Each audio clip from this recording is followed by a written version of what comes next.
eu sou o Erwin, PY2QI. Estamos aqui hoje na casa do radioamador Júnior Torres de Castro, PY2BJO, que é mundialmente conhecido pelas suas atividades não só no radioamadorismo, como um grande pesquisador e cientista. E estamos aqui para um bate-papo, saber um pouco aí sobre a sua vida como radioamador e como profissional. Dr. Júnior, como surgiu o seu interesse pela atividade do radioamadorismo? Eu sou da opinião que nós radioamadores já nascemos radioamadores. Eu me tornei radioamador com a idade de 12 anos, na cidade de Botucatu, onde nasci, porque meu pai era diretor dos Correios e Telégrafos, e lá eu vi aqueles grandes transmissores de rádio, e um dia minha mãe me presenteou com um livro chamado Conheça Seu Rádio.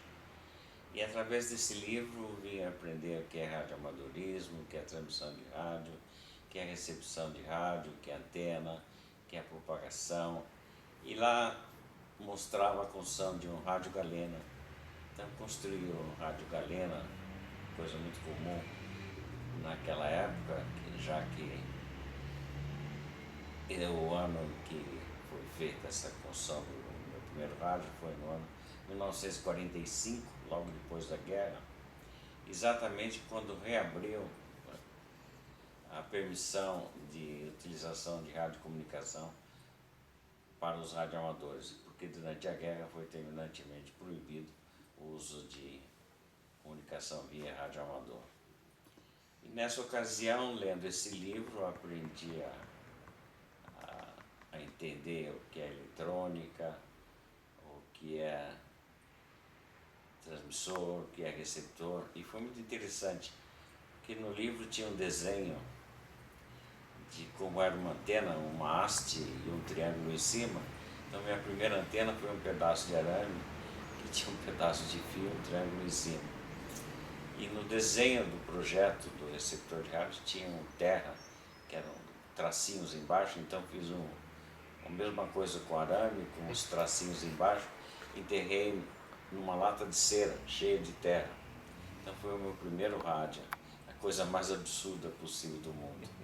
Mas a partir desses erros eu fui aprendendo a fazer as coisas certas e contei com a ajuda dos radioamadores locais. Então, se eu conseguir responder a sua pergunta, o meu início como radioamador foi através dos radioamadores da cidade onde eu nasci, Botucatu, e do livro que minha mãe fez presente, deu presente, Conheça o Seu Rádio. Tudo isso muito motivado para satisfazer a minha curiosidade. Mas hoje eu acredito que o radioamador já nasce pronto. Eu tenho 11 filhos, 9 filhos, 12 netos e nenhum deles radioamador. Aliás, todos eles detestam o que eu faço, porque eles acham que eu me dediquei muitas horas, muito tempo da minha vida ao rádio e deixei eles um pouco de lado, coisa que não é verdade. Houve uma distribuição bastante uniforme em relação a eles e ao meu rádio, que foi a paixão de toda a minha vida. Mas eu comecei com a ajuda de radioamadores locais, entre eles o famoso amador Jolie, que é conhecido de vocês na região, o senhor Tico Servir, região de Campinas, já falecido, e outros. O radioamadorismo naquela época era uma necessidade, porque não existiam telefones, e o radioamador prestava serviços para a comunicação entre uma cidade e outra, para dar notícias de familiares, parentes, hoje em dia superado através do uso do telefone e do computador. Mas a sua licença, o senhor falou que começou com 12 anos, mas não licenciado. Licenciado como classe juvenil. Naquele tempo tinha classe juvenil, eu tinha um outro prefixo. Em 1954, 9 anos de 1954, comecei em 45, 54, são 9 anos depois, eu me tornei classe A. Porque eu fui telegrafista profissional dos Correios. Meu primeiro emprego foi entregador de telegramas. Coisa muito importante naquele tempo, porque não tinha telefone. Então, o entregador de telegramas é o que levava as notícias às famílias, né? Depois eu fui telegrafista profissional dos Correios E daí o meu conhecimento de telegrafia permitiu que facilmente eu atingisse o nível de radioamador classe A. Isso foi em 1954, ano do quarto centenário da cidade de São Paulo. Eu lhe perguntei porque me chamou a atenção, quando o senhor me disse que começou com 12 anos, eu iniciei como radioamador em 1980 e naquela ocasião eu já tinha interesse com menos de 12 anos no radioamadorismo, só que eu pude tirar minha primeira licença com 14 em função da legislação da época. Um outro assunto também, o senhor acredita que o radioamadorismo teve alguma influência na sua formação profissional, na sua formação acadêmica? E muita influência. Por gostar de eletrônica, de radiocomunicação, transmissão, recepção, construção de antenas, influiu. Eu já sabia desde essa época que um dia eu seria engenheiro e que iria me dedicar à eletricidade, à eletrônica, à transmissão, à recepção de ondas de rádios. A minha formação profissional foi conduzida principalmente pelo fato de eu ser radioamador. Eu me formei engenheiro civil eletricista no Brasil e fui bacharel em física. Depois fiz vários cursos no exterior, até o nível PhD, em geofísica, geologia, eletrônica, mas sempre em função daquela vontade inicial de conhecer a eletrônica. Sim. E no início da sua atividade como radioamador, o senhor preferia que tipo de operação, modos? O senhor já comentou que telegrafia, mas eu imagino também que o senhor também operava em outros modos também, em HF, eu não sei naquela época se já começou também alguma atividade em VHF. Assim, eu tive chance de ser pioneiro em quase todas as coisas utilizadas aqui no Brasil, na radiocomunicação. Por exemplo, o primeiro equipamento de SSB fui eu que utilizei. O primeiro equipamento de packet radio foi eu que utilizei. Eu iniciei na telegrafia, fazia comunicados com os Estados Unidos, com a Europa, com vários países, porque era mais fácil. Eu utilizava o código do Q, não sabia bem línguas. Mas aí fui aprendendo a falar espanhol, falando inglês e outras línguas, e aí entrei na fonia. Mas a paixão minha mesmo era a construção de antenas. Eu gostava de construir antenas com alta eficiência, coisa que os radioamadores ainda não estávamos acostumados. Por que eu conseguia fazer isso e outros não faziam? Porque eu trabalhava no correio e lá tudo que era novidade passava pelas minhas mãos lá. Revistas internacionais, eu tinha chance de ver em primeira mão, então eu ia aprendendo coisas que os outros radioamadores da época não tinham chance. Eu ia aprendendo de primeira mão e ia fazendo as coisas. Mas sempre, como disse antes, motivado pela minha curiosidade, sempre fui muito curioso. As antenas que eu fazia revolucionaram a comunicação naquela época. Mesmo jovem, eu já construí antenas direcionais, e todo mundo estava acostumado a construir antenas. Naquele tempo chamado Zeppelin, tinha que ter acopladores de antenas, descia uma escadinha com uma linha 600 ohms, não usava o cabo coaxial, nunca se usou o cabo coaxial naquele tempo. Sempre usava linha aberta, dublê ou linha descida de 600 ohms, que eles chamam antena Zeppelin. Muito comum. Ok. Eu acredito que a maioria das pessoas que estiveram nos assistindo já devem ter ouvido essa história sobre a questão do satélite. O Dr. Júnior foi o único ser humano a ter um satélite próprio, por ele projetado e construído. O senhor poderia nos contar um pouco sobre essa experiência do satélite Dove, que eu acredito que está no ar aí há mais de 20 anos? A construção do satélite Dove é uma realização de um sonho de 33 anos. Em 1957, eu já era engenheiro formado em radioamador desde 1945. Eu li num jornal que nessa ocasião, em 57, no mundo inteiro os cientistas comemoravam o Ano Geofísico Internacional, onde as manchas solares atingiram um nível nunca antes alcançado mais de 200 manchas no Sol.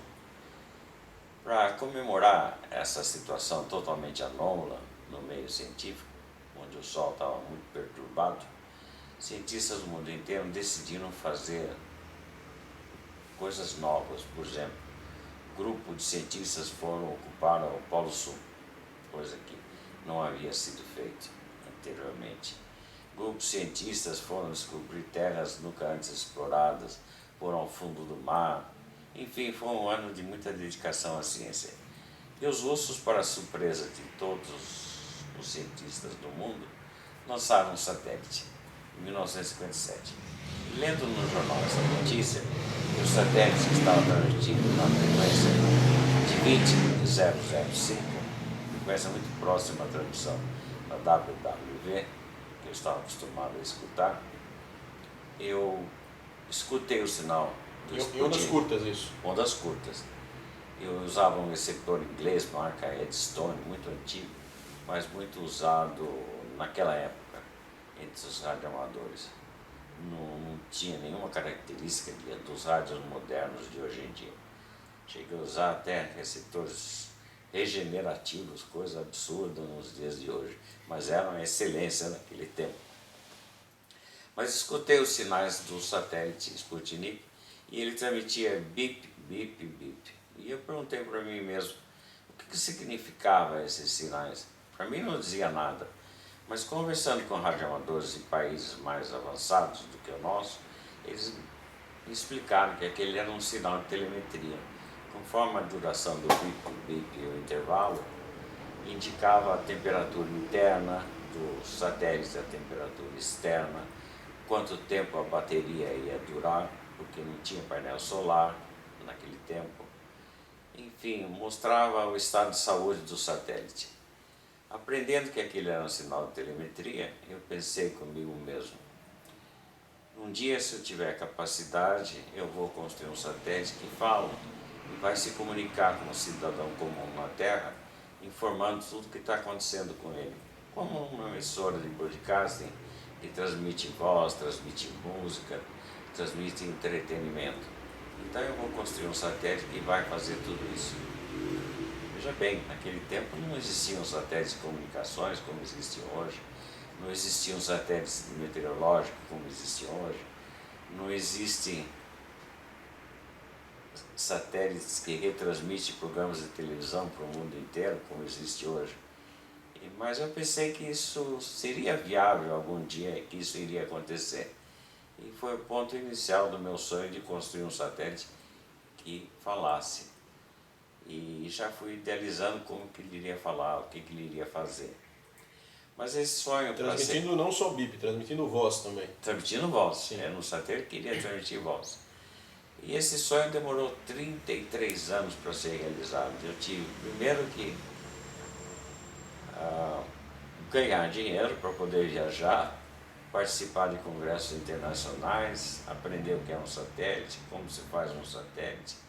E passei a frequentar todos os congressos internacionais nos Estados Unidos, na Inglaterra, na Alemanha, enfim, na França, enfim, nos países que estavam desenvolvendo satélite, principalmente os Estados Unidos.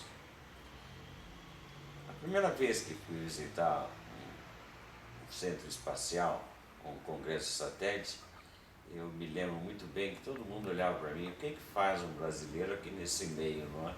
Era muito curioso aquela sensação de quem sou eu, não sou nada aqui perante todo esse pessoal. E para mim todos eles eram deuses. A impressão que eu tinha de um cientista internacional que sabia centenas de vezes mais do que eu, que eles eram deuses para mim, eram coisas assim, fora de série. E dificilmente eles aceitavam a minha presença, mas com o passar do tempo, já que a minha presença era constante, eles foram se acostumando e aprenderam a me querer bem. E eu tive a sorte de ter excelentes professores e tive a sorte de conhecer a elite dos cientistas do mundo. Eu conheço todo mundo. Eu conheço o primeiro homem que desceu na Lua, eu conheço o mais famoso cientista alemão, eu conheci cientista em todos os níveis, tive muita sorte. Até que, se passaram uns 33 anos, eu disse, está na hora de eu realizar o meu sonho. Tinha recursos para iniciar a construção do mesmo, tinha um apoio de cientistas que me ajudaram, cientistas famosos, acostumados à construção de satélites, que me ensinaram como fazer. Mas para chegar a esse ponto, inicialmente eu construí o que se chamou Little Brick, tijolinho. Era um pequeno satélite que pesava 4 quilos, ideia minha. Isso foi fantástico, porque todo mundo estava acostumado a construir satélites grandes. Existiam satélites já naquela época do tamanho de um ônibus.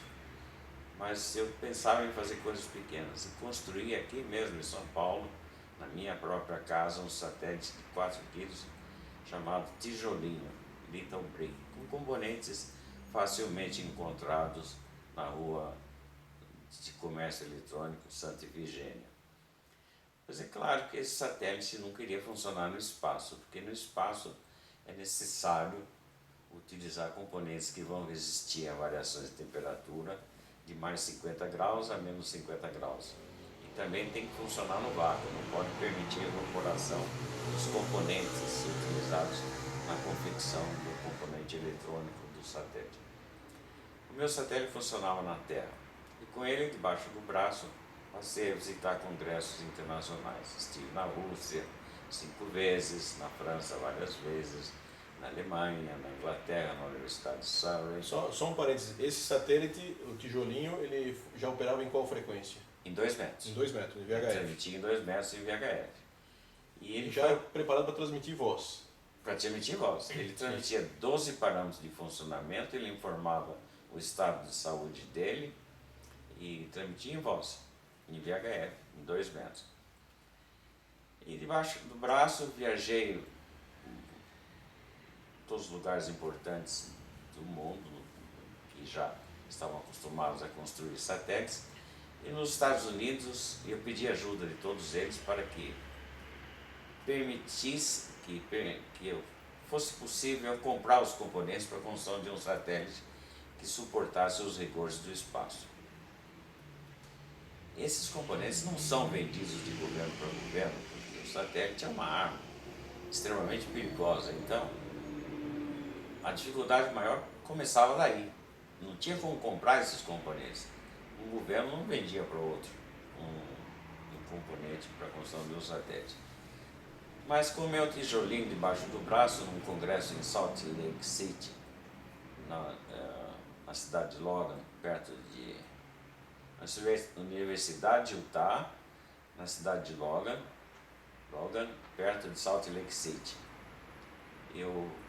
Na frente de 750 cientistas internacionais, eu fiz uma demonstração do meu Little Brick, que ficou colocado em cima de uma mesa no auditório, e no fundo da plateia lá, eu com hand talk, acionava o satélite, dava comandos, e ele funcionava, e ele informava em VHF o que estava acontecendo com ele, qual era a variação de temperatura dele, interna e externa, qual era a voltagem da bateria, qual era o funcionamento de cada painel solar, enfim, demonstrava a viabilidade de construção de pequenos satélites. Essa informação ela chegava como?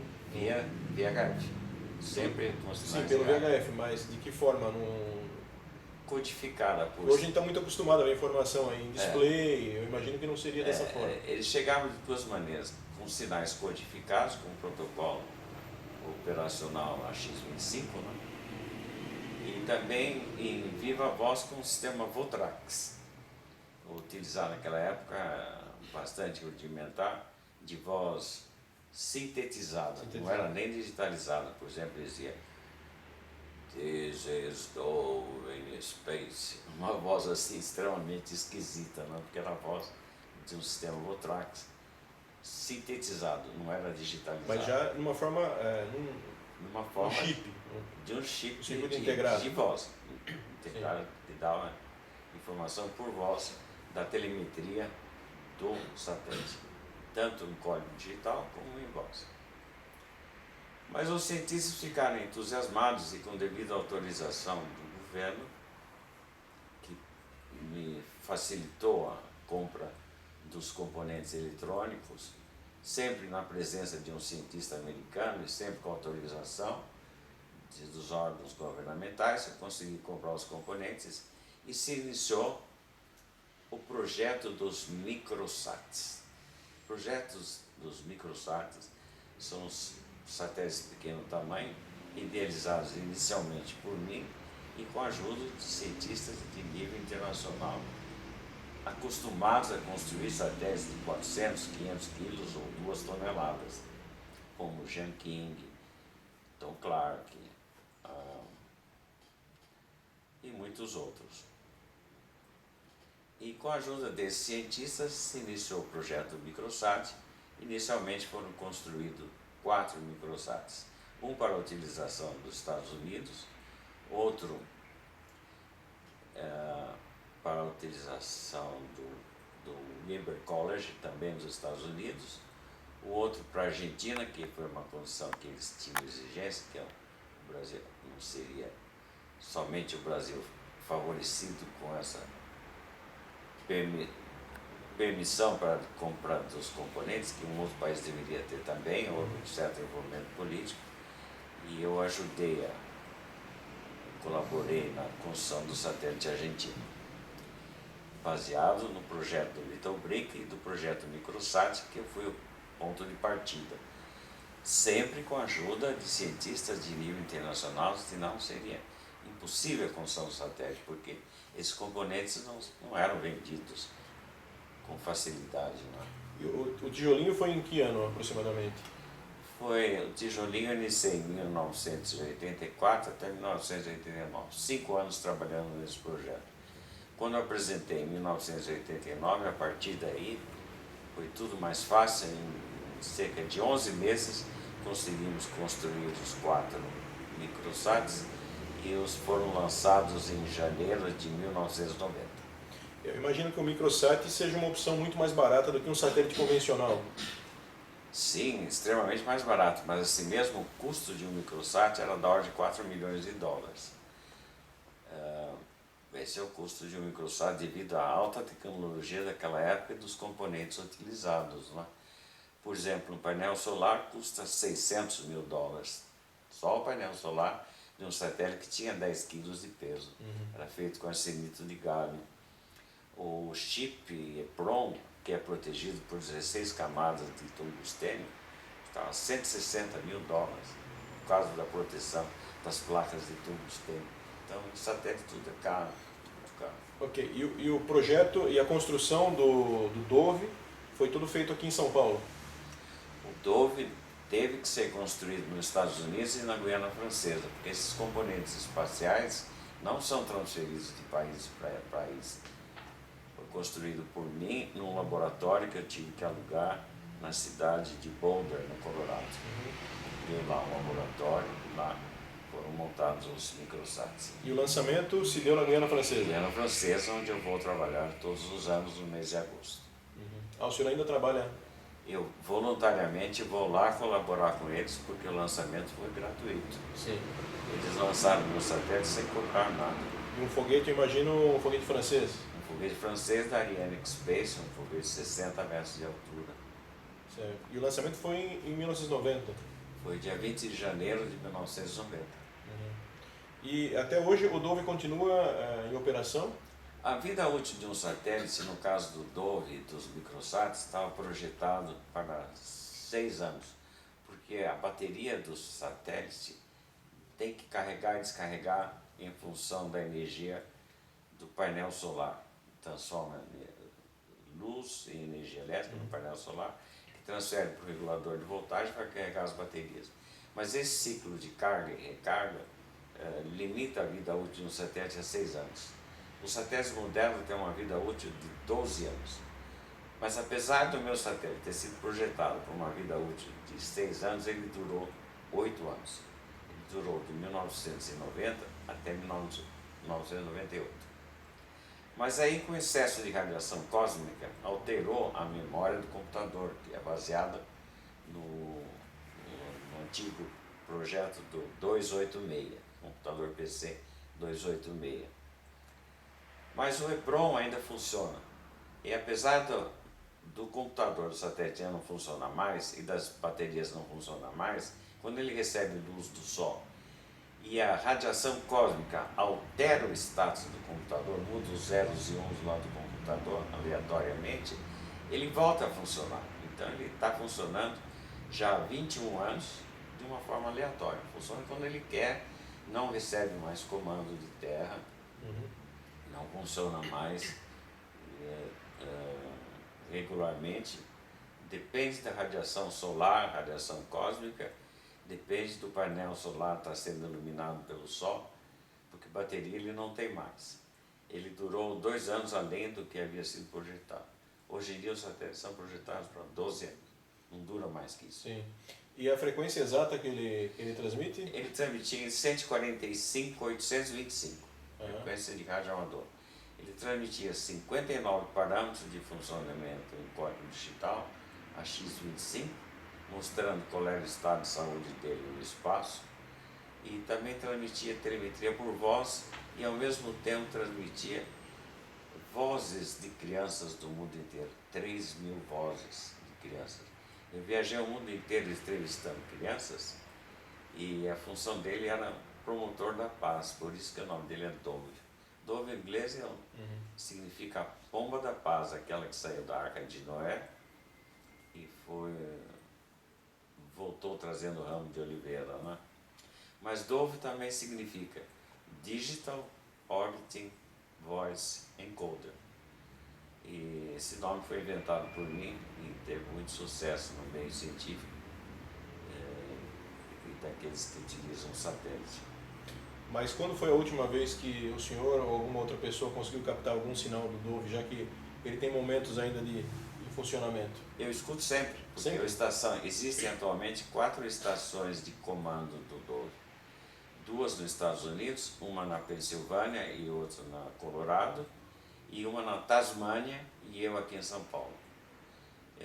Quando aleatoriamente ele volta a funcionar, eu escuto, gravo o sinal de telemetria. Atualmente eu pedi a ajuda do famoso amigo Rolando, PY4 Zulu Bravo Zulu, lá em Minas Gerais, cidade de Três Lagoas, para me ajudar, porque eu já estou cansado de ficar aí corujando os sinais do Dove. E ele me ajuda. Um radioamador com equipamento comum é de só VHF... sintonizar 145.825 e ter paciência de esperar que ele funcione, dependendo da radiação solar, radiação cósmica e do painel estar sendo iluminado pelo Sol. Sim, e não existe como software para fazer o rastreamento, para saber exatamente... Existe. Sim, mas para saber exatamente como em que momento que ele vai passar. Existem vários programas de rastreamento de satélites, Instant Track, eu tenho, e outros têm um efeito aí por um cientista polonês, muito, Orbitrack. Tem programas extremamente eficientes que indicam qual é o horário que o Dove vai passar em qualquer lugar do mundo. E outros satélites também. O que algum dos radioamadores que estiver nos assistindo pode deixando o rádio nessa frequência, eventualmente, se ele conseguir captar o sinal do Dove, como ele vai saber que é o Dove?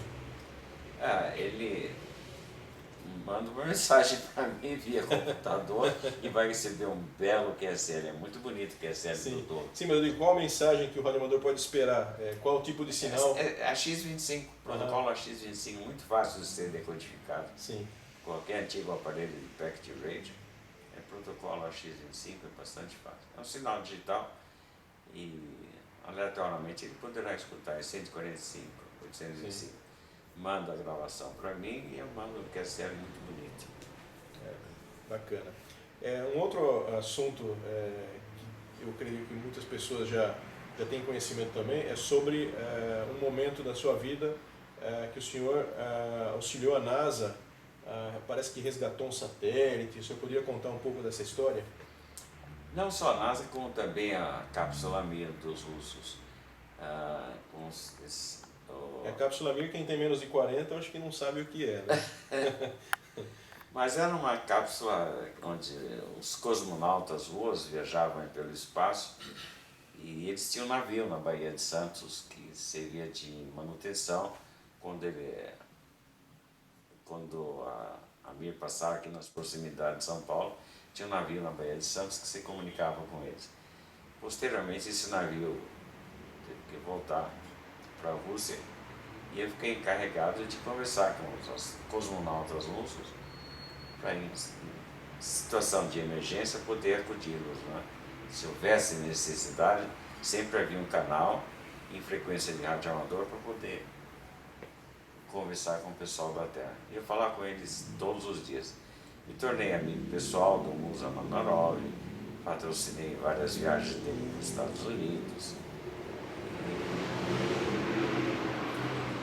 E sempre que tenho chance, encontro com ele, ou na Rússia ou nos Estados Unidos. É um grande amigo, o cosmonauta Musa Manarov. E a passagem da Mir era diária sobre o Brasil? Era diária, 6 vezes por dia. Uhum. Eu era apoio oficial na Mir. Mas o contato deveria ser muito breve, eu imagino. Era 8 minutos. 8 minutos. 6 vezes por dia, 8 minutos cada vez. Com relação aos americanos, toda vez que havia um voo do Space Shuttle, eu era informado do lançamento e ficava numa frequência de prontidão para, numa situação de emergência, me comunicar com eles. E num dos voos espaciais, uma experiência, foram muito mal sucedidos porque houve um congelamento do sistema hidráulico. Vamos reiniciar essa história. O Space Shuttle voa a 400 km de altitude. O alcance que ele tem em relação à Terra é muito pequeno. Ele não vê, voando aqui em cima do Brasil, ele não consegue se comunicar com os Estados Unidos. Então, para haver comunicação em qualquer lugar da Terra que ele esteja voando, ele manda um sinal para um satélite de órbita muito mais alta, está a 35, 36 mil quilômetros, chamado TDRS, geoestacionário. Tem 3 geoestacionários, que cada um enxerga os outros 2 e enxerga 1/3 da Terra, e os 3 enxergam a Terra inteira. Okay. Tem qualquer lugar que a espaçonave estiver voando, o Space Shuttle, ela manda o sinal para cima e se comunica via TDRS com os Estados Unidos, com retransmissão. Mas houve um congelamento do sistema hidráulico que comandava aquela anteninha, não mandava o sinal mais para cima. E eles não, é claro que ele pode mudar a atitude espacial, mas eles não queriam gastar combustível, porque depois para a reentrada ia faltar combustível, podia correr risco de vida. Então, quando passava em São Paulo, aquela anteninha estava apontada para baixo. E somente eu tive chance de escutar, porque eu era uma estação de apoio para escutar esses sinais, né, do Space Shuttle. Então, eu recebi o sinal, retransmitia e ia para os Estados Unidos. E salvei um voo espacial, foi publicado em todos os jornais dos Estados Unidos, de costa a costa, notícias de televisão, que saí aqui no Brasil, foi ali página inteira no estado de São Paulo, no Rio de Janeiro também foi página inteira nos jornais do Rio de Janeiro. Fui notícia internacional nessa ocasião. Mas o mais curioso, que naquele tempo tinham 82 astronautas norte-americanos. Eu fui convidado para ser homenageado lá em Houston, Texas. E lá fui. Em vez de pedir autógrafo para os astronautas, eles é que vinham pedir autógrafo para mim. Então eu tive que assinar o meu autógrafo para 82 astronautas norte-americanos. Foi muito interessante. Todos os repórteres que estavam lá presentes não entendiam essa situação. Falaram, como é que pode uma coisa dessa? Vem um caipira aí de brasileiro, para ser homenageado de Botucatu, e em vez de pedir autógrafo, ele é que dá autógrafo. Mas foi muito curioso essa homenagem lá. Pois é, mas eu já presenciei radioamadores fora do Brasil, a hora que cita o seu nome, todos lhe conhecem, realmente o senhor é uma sumidade no assunto, né? Então não é para menos, né? Foi muito interessante essa minha vivência internacional. Por exemplo, eu fui 8 anos presidente da ANSAT norte-americana. Fui eleito 4 vezes. Falei, mas não é possível, quem sou eu para ser eleito aqui nos Estados Unidos? Por 4 vezes eu fui eleito por períodos de 2 anos, fui 8 anos presidente da ANSAT norte-americana. Para mim isso foi uma glória, porque afinal de contas, não foi tão fácil atingir esse nível de ser eleito lá nos Estados Sim, é um Unidos. orgulho Né? para todos os brasileiros, né? Os radioamadores, não somos radioamadores. E para mim também. Sim, claro. E também porque eu achei que foi o máximo ter sido eleito lá nos Estados Unidos. Mas sempre lembrando do primeiro dia que lá cheguei, não é? A diferença foi muito grande. Sim. Do primeiro dia para o dia que eu fui eleito no Board of Directors da ANSAT norte-americana. O senhor ainda trabalha atualmente rastreando, monitorando algum tipo de satélite, alguma atividade da NASA ou de alguma outra agência espacial? Continuo até hoje. Eu sou um fanático, rádio escuta de sinais de satélites. Eu escuto os sinais. Mas de uma forma voluntária. Voluntário. Todo o meu trabalho é voluntário. Eu presto serviços a todos, a quem tem necessidade, fico aí me dedicando à escuta de satélites científicos, enfim, tudo que envolve comunicação via satélite, eu estou envolvido. Sim, eu imagino inclusive a estação espacial, eu já tive a oportunidade por várias vezes de ver a estação espacial a olho nu, tem muitas fontes na internet, até um site, não sei se o pessoal que está nos assistindo conhece, n2yo.com, um site muito fácil e ele já detecta a sua localidade e já lhe dá o momento em que a estação espacial está visível na sua localidade. Então eu já cheguei a ver algumas vezes a olho nu. Nessas passagens aqui por São Paulo, o senhor ainda costuma conversar com os astronautas radioamadores? Converso sempre. Sempre? Sempre converso. Sim. Eu tive essa sorte de conhecer todo mundo lá nos Estados Unidos e a sorte de me comunicar facilmente com eles todas as vezes que é necessário e que eles tiverem tempo disponível. Inclusive o astronauta brasileiro, Marcos Pontes? Eu falei com ele. Chegou a falar com ele Cheguei também? a falar com ele. Sim. Quando eu vou lá. Ele é um grande amigo meu, pessoa fantástica. Sim.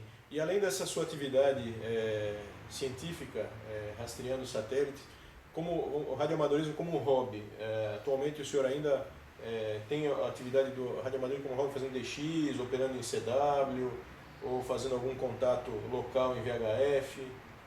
Eu estou muito envolvido em projetos de construção de antenas e fazer experiências.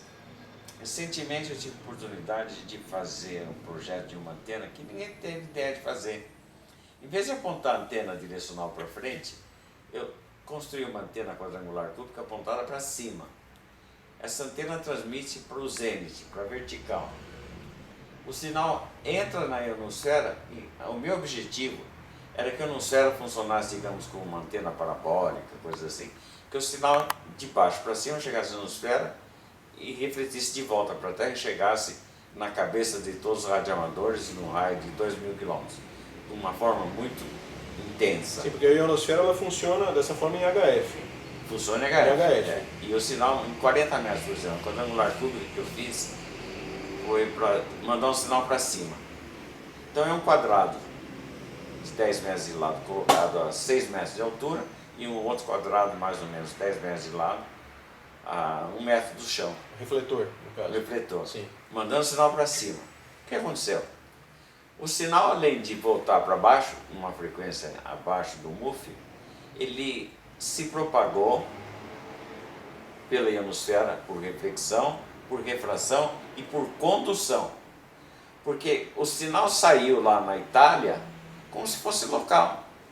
Eu tenho aí isso aí no YouTube, a gravação das experiências feitas, conversando com os Estados Unidos e com a Itália como se fosse sinal local, como se tivesse um pedaço de fio entre a minha antena e a antena do radioamador. Qual banda é isso? 40 metros. 40 metros. 40 metros. O sinal se propagou dentro da ionosfera. Então tem todas as explicações científicas dessa experiência pioneira, Sim. demonstrando a possibilidade de uma propagação dentro da própria ionosfera, funcionando como condutora, além de refletora e refratora. E foi feito uma demonstração com provas, todas de maneira bastante eficiente. Tem um tubo nesse sentido. Foi muito bom. E esse projeto o senhor pretende divulgar para Foi muito conhecimento divulgado. de todos os Em 2 semanas já teve 700 exibições. Sim. Todo mundo fica me E com os chamando. detalhes da construção e tudo. É simples. E o objetivo também desse projeto Ele é feito com pedaços de cano de plástico de 1 metro. O ano que vem vão acontecer muitas coisas aqui na Terra. Vai ter tanta radiação solar, tanta tempestade magnética, tantas coisas o ano que vem vão acontecer. Por coincidência, 2012. 2012, está sendo muito falado. 2012 é um tão famoso ano 2012. Linhas de alta tensão vão sofrer panes por causa de excesso de indução de corrente elétrica, geradores de usina hidrelétrica poderão queimar, e vai ser um ano que o radioamador vai ser extremamente útil e necessário, porque ele que vai suprir, vai fornecer a comunicação quando faltar eletricidade. O radioamador tem que estar de prontidão. Então, imaginando que essa situação pode se tornar real, não sei se será real, mas se tornar real, os radioamadores tinham que estar de prontidão. Então eu projetei uma antena que é feita em pedaços de 1 metro. Você possa transmitir para um automóvel. Aí você chega numa praça pública, no jardim, e você monta a sua antena. Você junta os seus pedaços de cano de PVC de 1 metro, você tem uma torrinha de 6 metros. Você junta 4, toda atirantada com corda de seda, de fio de seda, para mantê-la estruturalmente fixa, e coloca um irradiante a 6 metros e um refletor a 1 metro do chão. E aí é a quadrangular cúbica mandando sinal para cima. A ideia é que ela subisse e chegasse forte num raio de 2.000 metros, 2.000 quilômetros. Aí é 2.000 quilômetros adiante, uma outra antena e assim por diante, e uma comunicação mundial. Esse é o meu projeto. Como se fosse uma rede. Uma rede. E porque ia faltar eletricidade. Sim. Vai queimar as linhas de alta tensão, os transformadores. Mas aí o que aconteceu? O resultado que eu obtive, comunicar com a Itália como se fosse local, com os Estados Unidos como se fosse local, falei, alguma coisa estranha está acontecendo. Imediatamente divulguei, expliquei cientificamente o que aquilo estava acontecendo. Aí, em 2 semanas, 700 respostas, consultas sobre esse assunto. Então, isso é que eu gosto de fazer, uma coisa que ninguém fez ainda. No radioamadorismo, eu fui o primeiro, SSB o primeiro, SSTV o primeiro, PECT Radio, tudo que era novidade, eu aprendia nos Estados Unidos, tinha facilidade para viajar, trazia os conhecimentos para cá e ensinava, participava em muitas palestras, conferências. Mas se você me fizer uma pergunta, qual foi a coisa mais gratificante na minha vida de tudo que eu fiz, eu vou te contar. Pode perguntar. Bom, então já está perguntado. Eu fiz uma palestra em Salvador, na Bahia, onde tinha mais de 700 pessoas, num auditório gigantesco. Pessoas ligadas ao radioamadorismo? Ligadas ao radioamadorismo. Foi um axé, 1900 não sei quanto.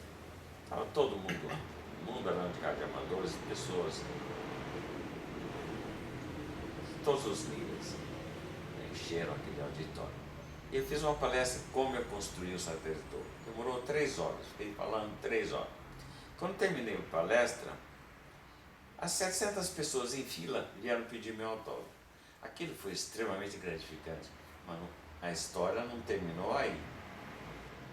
Eu gostei muito daquilo. Quem é que não gosta de dar 700 autógrafos, todo o pessoal em fila esperando? É uma delícia, né? No dia seguinte houve um grande almoço, isso em Salvador, Bahia. Estávamos lá no belo de um restaurante, comendo churrasco, e de repente umas 20 crianças ficaram na minha volta. Eu falei, vocês estão querendo meu autógrafo? Eu disse, não queremos seu autógrafo. Então o que vocês querem? Viemos beijar a tua mão. Puxa vida, isso eu gostei. Isso foi a coisa mais gratificante que eu recebi na minha vida. Eu falei, mas alguém pediu para vocês fazerem isso? Falou, não, nós assistimos a sua palestra, estávamos juntos com nossos pais, então a nossa homenagem era beijar a tua mão.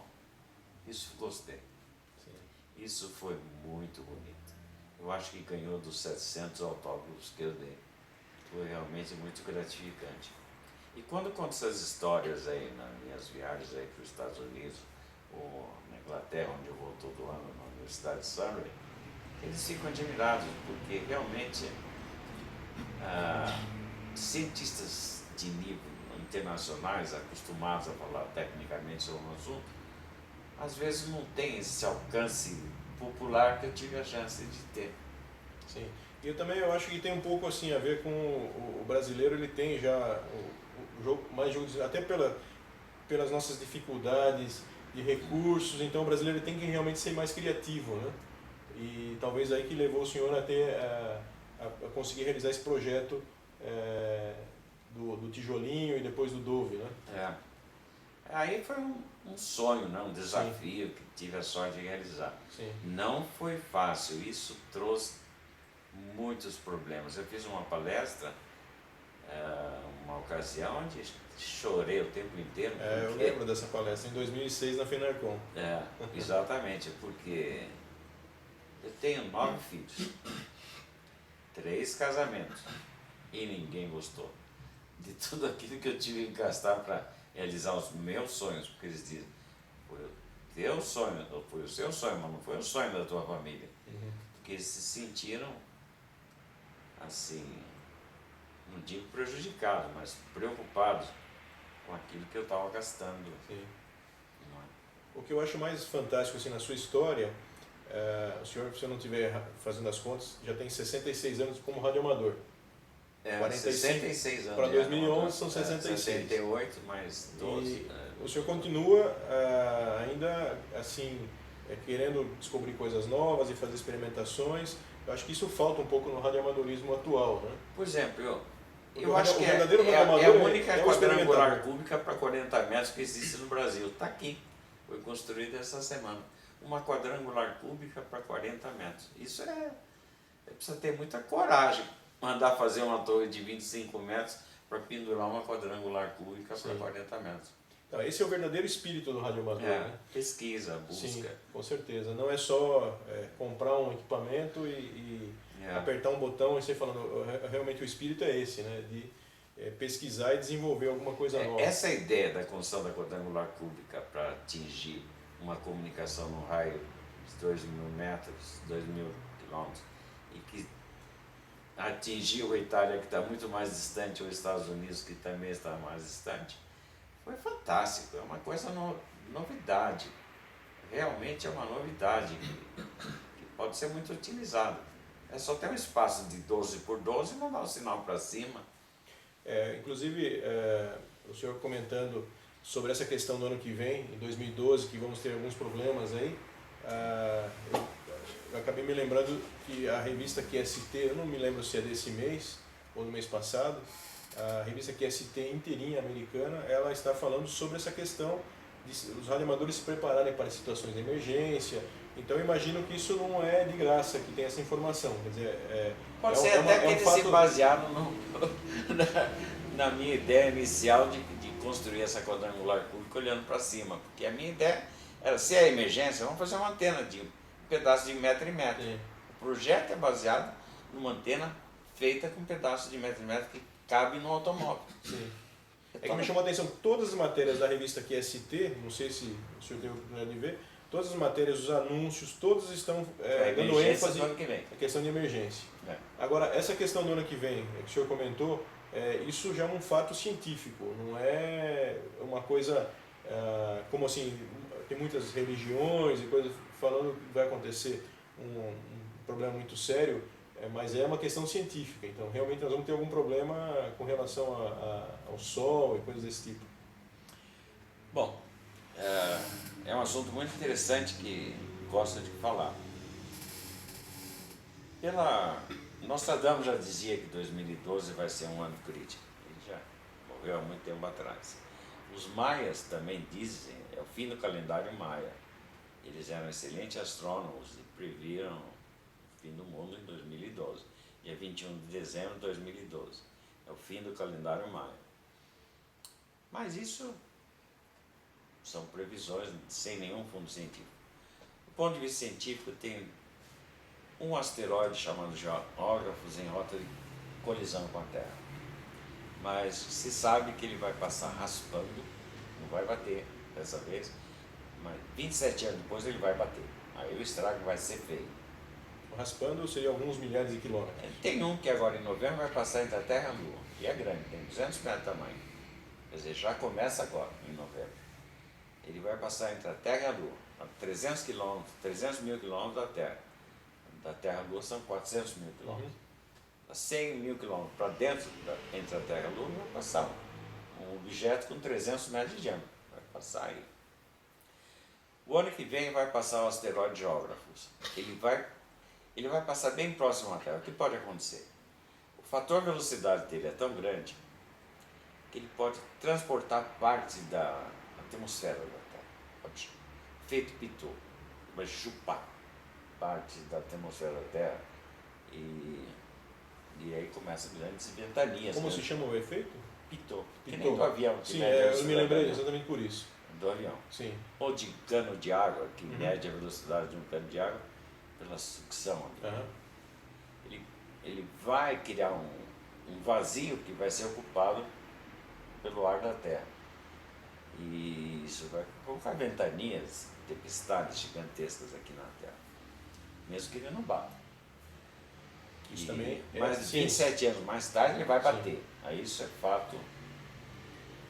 Existe um cometa, Nêmesis, se não me engano, que tá para bater na Terra. Mas o cometa, ele é gasoso, é gelo, é sujeira, poeira cósmica. Ele é perigoso, mas não é tão perigoso. Já caiu na Rússia, em Tunguska, que é um lugar mais ou menos com esse nome. Não sei pronunciar corretamente. Ele fez um estrago danado lá, mas ele explodiu uns quilômetros de altitude, destruiu uma floresta lá na Rússia. Né? Já aconteceu antes. Outros meteoros já caíram na Terra, que se transformaram em meteoritos. Depois cai meteorito, lá em cima é meteoro. Aqui nessa região do sul de São Paulo, Parelheiros, cai um grande meteoro, gigantesco. Todo aquele buracão que tem em Parelheiros é a cratera da queda de um meteoro que caiu. Isso há muitos anos atrás. Muitos anos milhares atrás. de anos. Milhões de anos. Sim. Meteorologia. E aí, a influência que nós vamos ter ano que vem é nas comunicações, em função dessa passagem desse objeto. E aí tem um fato mais surpreendente, o Sol. O Sol vai estar tão bravo o ano que vem. Já está. Sim, já Esses começou. dias nós estamos sujeitos a tempestades solares. Faz 3 dias que o Sol, se você ligar o rádio, principalmente em 15 metros, você vê chuá, chuá, parece onda do mar. É um ruído que vem do Sol. Vem do planeta Júpiter também, é excitado por essa radiação do Sol. Há uma descarga elétrica entre o Íon, os satélites de Júpiter e Júpiter, e transmite ondas de rádio que vem aqui para a Terra, parece ondas de rádio. Mas ontem mesmo estava aí nos 10 metros e estava um ruído, as ondas do Sol chegando na Terra. E tem muita radiação. E o ano que vem vai ser muito pior. Esta semana o índice de mancha solar chegou a 127. Sim, mas as manchas solares para transmissão em HF, elas são boas, porque ela vai ionizar. E mais fortemente. Fica bom mais para 10 fechada, metros. acaba, sim, transmite para propagação em comunicação HF. 2 metros, Aham. sinal de televisão vai para longa distância. Só que em excesso vai provocar... Queima das linhas de transformadores, de linha de alta tensão, Sim, de giradores de usina hidrelétrica. sim. Ok. E para finalizar esse nosso bate-papo, eu gostaria que o senhor deixasse alguma mensagem para os radioamadores novatos ou para quem está querendo iniciar nesse fantástico hobby que é o radioamadorismo. E também, se o senhor quiser fazer algum outro comentário, contar alguma outra história, eu sei que daria para a gente ficar aqui dias, né, conversando com o Dr. Júnior, mas qual mensagem você deixaria para uma pessoa que está interessada no radioamadorismo hoje, do jeito que é hoje o radioamadorismo, que já não tem mais aquele glamour que tinha algumas décadas atrás? Realmente, no passado o radioamadorismo era uma necessidade, porque não tinha telefone, não tinha computador, não tinha facilidade de comunicação. Então o radioamador era o único elo de comunicação entre as cidades. Notícias de famílias, de doenças, de vacinas principalmente. Mas hoje em dia, com a facilidade de computação, de computadores e os meios de comunicação, fica meio difícil convencer alguém a se tornar radioamador.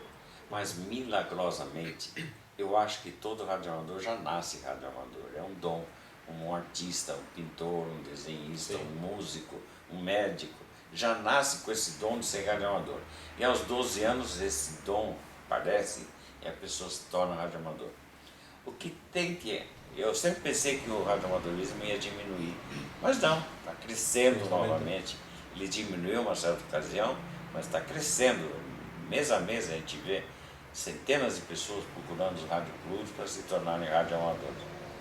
O que esses novatos têm que fazer é visitar sempre um radioamador com experiência para aprender com mais facilidade, como eu aprendi com radioamadores da minha cidade, quando eu era menino, aos 12 anos de idade. Eles me ensinaram a se tornar radioamador.